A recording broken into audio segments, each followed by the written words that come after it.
Welcome to session 327 of the Bible in a Year commentary.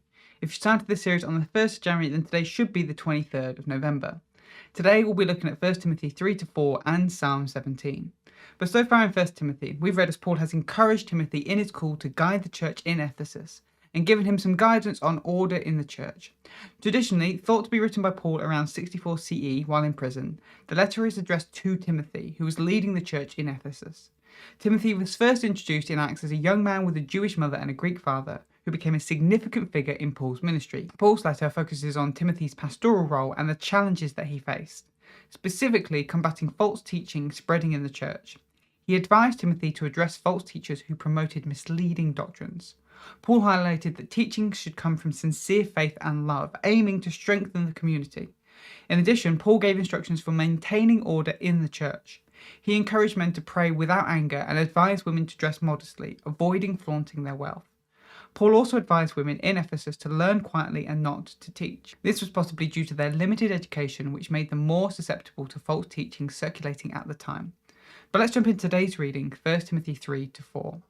Next, Paul describes good guidelines for what makes a good leader in the church. He names two different leadership roles, overseer or bishop, and deacons. In Acts 6, we saw the apostles appoint 7 leaders who would manage the day-to-day running of the church. In this, the apostles fill the role of overseer, and the day-to-day managers fill the role of deacons. The overseers are also sometimes described as elders. Have a look at Acts 20 verse 17. Overseers are to have impeccable character. They should have self-control and be respectable, hospitable and able to teach. They should avoid being drunk, violent, quarrelsome or lovers of money. Perhaps the most debated, Paul says they are to be husbands of one wife. That's 1 Timothy 3 verse 2. Some argue this means that someone has to be married in order to be an overseer or elder. Others argue that Paul is fighting against polygamy or remarrying. And there are others that argue Paul is simply saying if someone is married, they are to be faithful to their wife. Along with this are some who say because Paul describes them as husbands of one wife, that therefore means that an overseer can only be a man as men are husbands. But remember, if this is descriptive, then Paul is describing them as husbands because all overseers at the time were men, not that they should have to be men. These overseers should also have a good handle on their home and kids. If they can't manage their household or lead their own children, how can they manage or lead a church? They also shouldn't be a new Christian. They would likely lack the maturity of the position and get puffed up with that sense of self-importance of their new role. Finally, overseers should have a good reputation inside and outside the church. Then, when it comes to the deacons, they too should be dignified. They shouldn't be liars or alcoholics or greedy. They should be able to hold their faith with good conscience. They should be tested to see if their character and ability fit the role. The next verse, 1 Timothy 3 verse 11, has some debates about how it should be translated.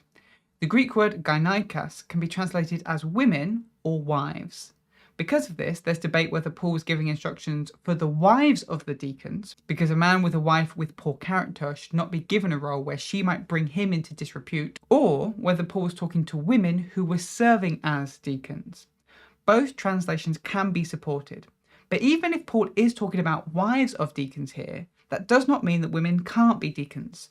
Just like the previous passage doesn't necessarily mean that women can't be overseers.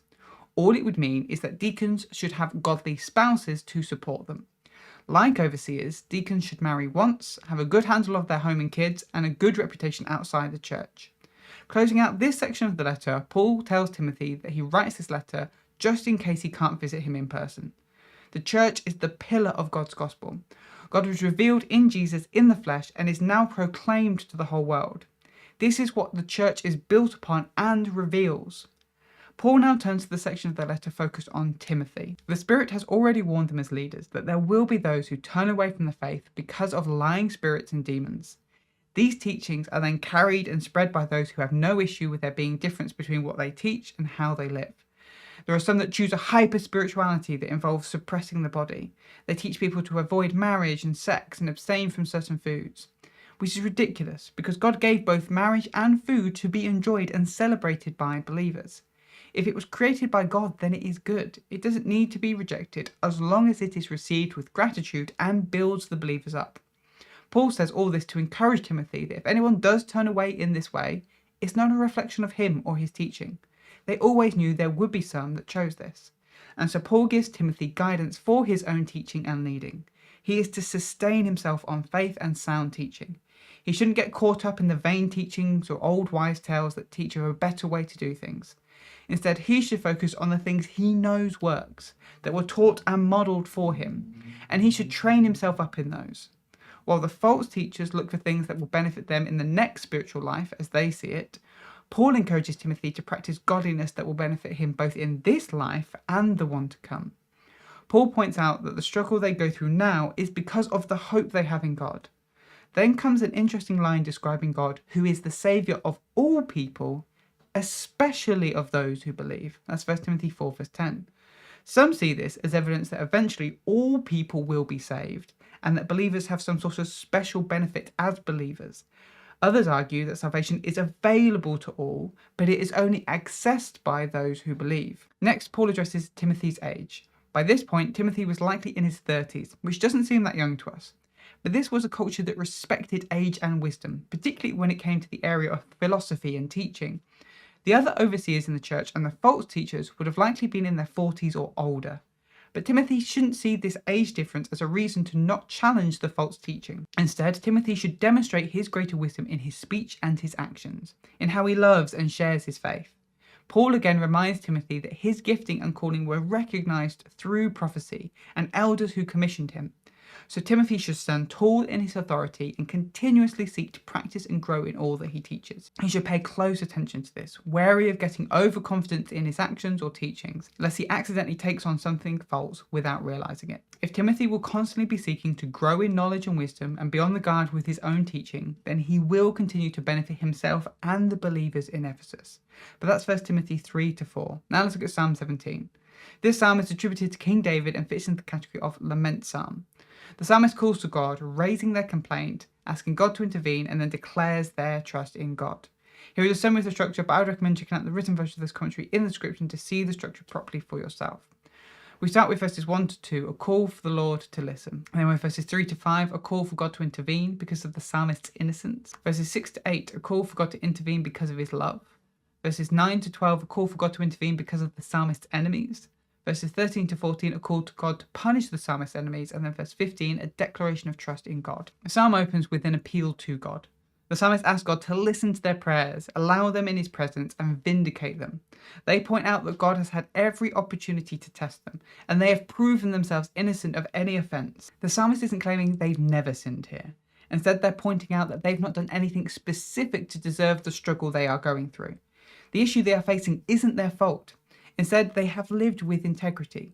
But God should not only intervene because the psalmist is innocent. The Lord is a God of faithfulness and love. He does not turn away from those who are oppressed.